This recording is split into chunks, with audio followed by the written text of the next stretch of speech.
Hello friend, Trupti's किचनमध्ये आज आपण ज्वारीच्या मुरमुऱ्यांची पौष्टिक भेळ तयार करणार आहे आणि मुलांच्या आरोग्यासाठी ज्यांना डायबिटीज आहे त्यांच्यासाठी सुद्धा अतिशय उत्तम पदार्थ आहे। तुम्ही नक्की ट्राय करून बघा।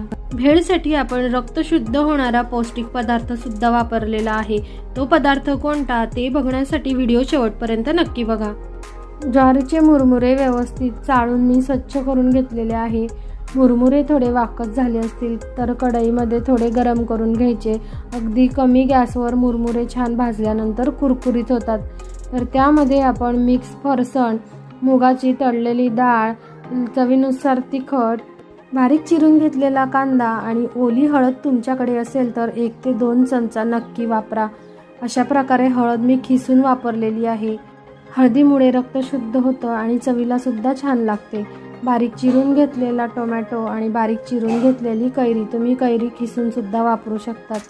चवीनुसार मीठ आणि तृप्तीज किचन चॅनलवर तयार करून दाखवलेली झटपट तयार होणारी चिंचेची चटणी आणि पुदिन्याची चटणी।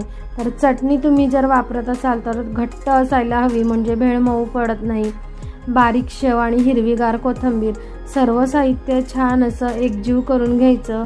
बघा, अशा प्रकारे छान अशी झटपट तयार होणारी ओल्या हळदीची आणि ज्वारीच्या मुरमुऱ्यांची चटपटीत भेळ तयार आहे।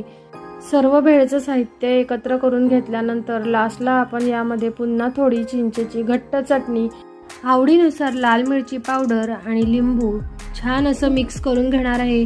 तर अशा प्रकारे पौष्टिक अशी झटपट ज्वारीच्या मुरमुऱ्यांची चवदार भेळ तयार झालेली आहे। चला तर मग, तुम्हाला रेसिपी नक्कीच आवडली असेल। रेसिपी आवडल्यास व्हिडिओला लाईक नक्की करा। तृप्तीज किचन चॅनलवर पहिल्यांदा हा व्हिडिओ बघत असाल तर चॅनलला सबस्क्राईब करा आणि येणाऱ्या नवीन व्हिडिओचे नोटिफिकेशन सर्वप्रथम मिळवण्यासाठी बेल आयकॉनवर अवश्य क्लिक करा। फेसबुक आणि ट्विटरवर चॅनलला फॉलो करायला विसरू नका। पुन्हा भेटूया अशाच प्रकारच्या स्वादिष्ट, खानदेशी, झटपट तयार होणाऱ्या चटपटीत रेसिपीसोबत।